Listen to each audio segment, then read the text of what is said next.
মৰিয়নিৰ ভোগদৈনৈত এগৰাকী অচিনাক্ত লোকৰ মৃতদেহ উদ্ধাৰ।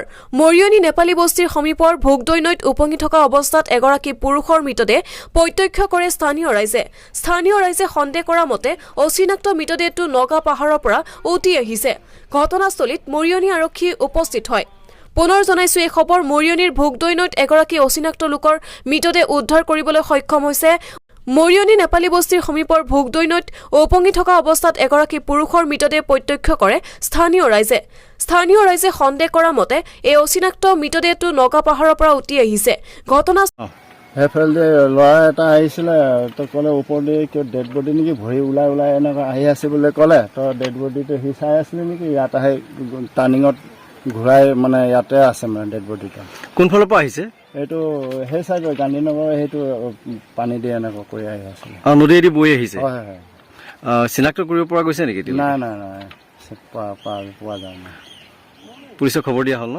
হৈছে।